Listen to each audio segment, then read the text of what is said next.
पाकिस्तान ने भारत पर ही हमला करना शुरू कर दिया।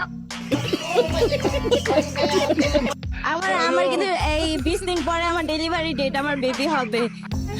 ওকে, আমি এই সময় আসছি শুধু ওর এক্সপ্রেশন দেখে যে ছবিটা কেমন।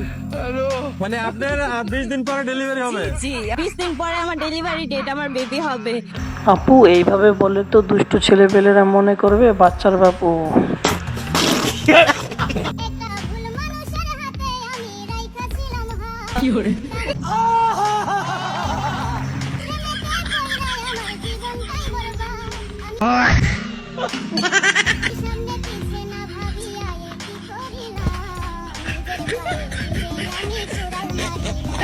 বন্ধুরা, কার ঘরে এমন পাকনা একটা বুড়ি আছে কমেন্টসে অবশ্যই বলে যাবেন। তো মেয়েটার গান কিন্তু সেই ছিল, কি বলেন?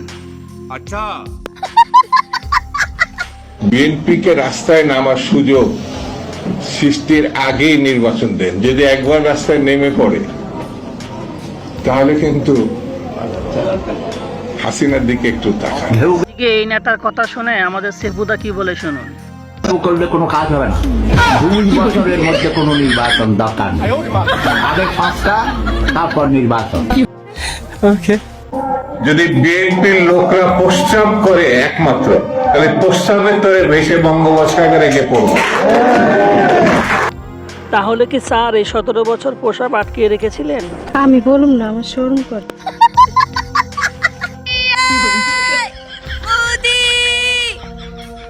तेरी माँ मिल गई। सोच बकरा ईद के हम इसके साथ क्या करेंगे। मूत पीने वाला सर झुका दिया। রাস্তাঘাটে মেয়ে মানুষ দেখলেই যাদের হুঁশ থাকে না, এই ভিডিওটি তাদের জন্য। प्यार हुआ, हमें भी प्यार हुआ, मुलाकात किए घड़ी अब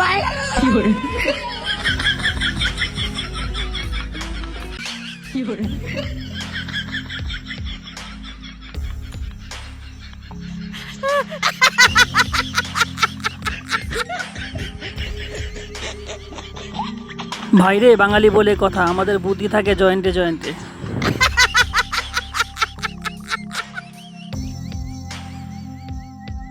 ভাইরে, এবার দেখুন 14 বছরের ভাগিনা যখন 35 বছরের মামিকে ভাগিয়ে বিয়ে করে, তারপর বাকিটা ইতিহাস। ভালো আছো ভাই? জি ভাই। তোমার নাম কি? সুমন। আমার মনে হয় না আমি শেষ পর্যন্ত টিকতে পারবো কিনা 5 বছর। তোমার বাড়ি কোথায়? সিরাজগঞ্জ। সিরাজগঞ্জ। আর তোমার পাশে কে? যে পাশে আমার বউ। তোমার বউ? আচ্ছা, আমরা তো জানতে পেরেছি যে তুমি তোমার মামিরে নাকি বিয়ে করছো। হ্যাঁ।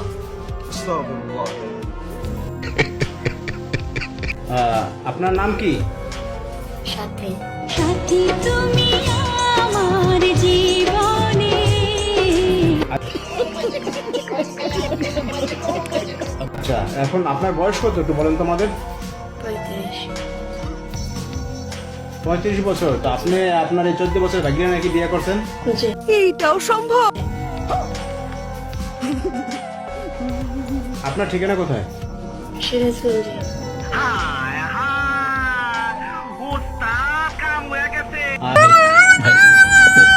আর এই আপনার ভাগিনা হচ্ছে আপনাদের বাড়িতে থাকতো? জি, ওখানে আমাদের মাঝে দুজনের ভালো লাগে, প্রেম ভালোবাসা হয়, তারপরে আমরা দুজনে পাড়ায় যাই বিয়ে করি। মানে কাঠমিস্ত্রি কাজ করো? হ্যাঁ। এই কাজ শিখছো কোন জায়গা থেকে তুমি? মামার কাছ থেকে। মামার কাছ থেকে শিখছো? জি। মামার কাছ থেকে কাজ শিক্ষা মামা নিল এই বাক্সে। ওহ यार, यार ये कितनी औसम है यार। এখন তুমি কি করবা? এই যে এই বউ নিয়ে কি এইখানে থাকবা না আবার সিরাজগঞ্জ যাবা? হিন্দি থাকবো। না না, যাবেন, আমি ওকে নিয়ে থাকবো। তো বন্ধুরা, কি মনে হয় বর্তমানে আমাদের সামাজিক অবস্থা কোন দিকে যাচ্ছে? এই প্রশ্নটি রেখে আজকের ভিডিওটি শেষ করলাম। ভিডিওটি ভালো লাগলে চ্যানেলটি সাবস্ক্রাইব করে একটি লাইক দিয়ে যাবেন। ওকে।